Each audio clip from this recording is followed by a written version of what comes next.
I discovered I had, or it was found I had a vascular disease in the late 90s, and it was limiting my ability to do work properly to the point where I was medical certificated off work altogether until there could be a surgical procedure performed.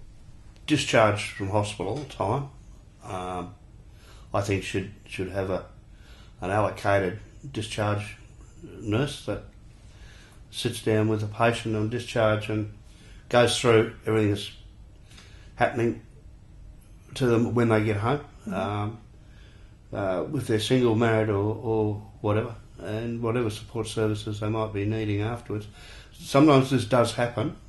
I've experienced it, but 9 times out of 10 in a really busy in a surgical situation, they usually primarily want their bed back over everything.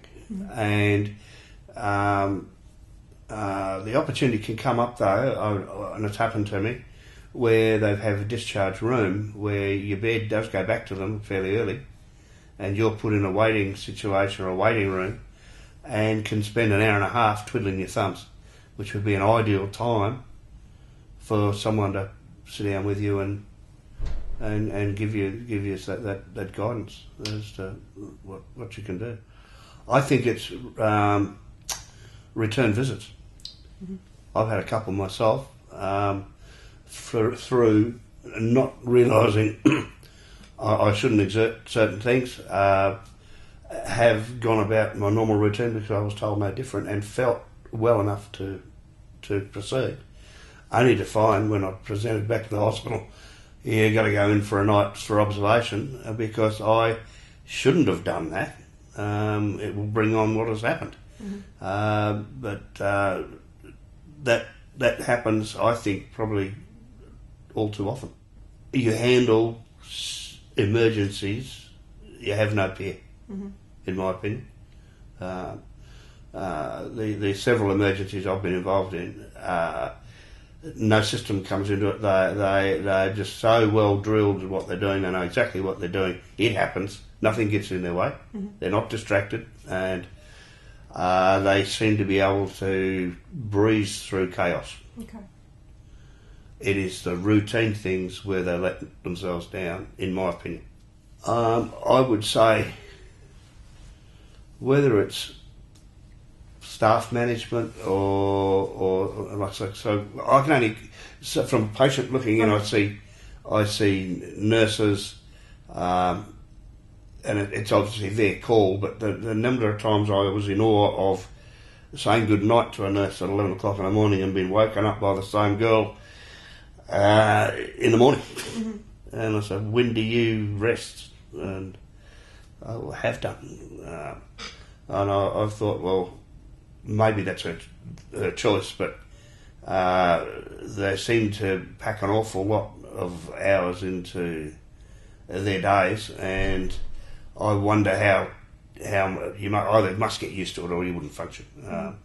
But I'm wondering if you get tired and it drops the standard a bit, you know.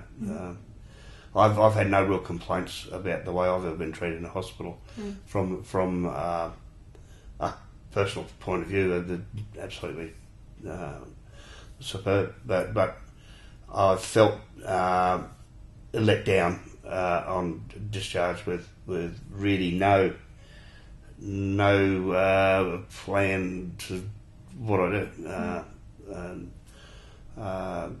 Some of it, and a lot of it, is common sense. I mean, if you're injured, and you should know not to do some things.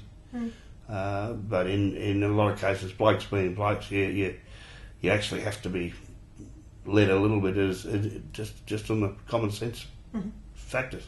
General practice could I think at the moment take a big look at how they use patient time on consultations. One of my frustrations is because I'm on so many medications, I do have to visit a doctor. So I've got to get scripts. They won't issue them on notice. I've got to have a consultation. Up until recently, there was a notice in our surgery saying unless you have more than one issue to discuss with the doctor, you must make a long consultation appointment. Now, if I want a prescription, but I want to tell him about this rash that's developed on my ankle, I've got to work out which one I'm going to say. No. And I know the consequences of missing out on my drugs. No. So that waits yet another to another time.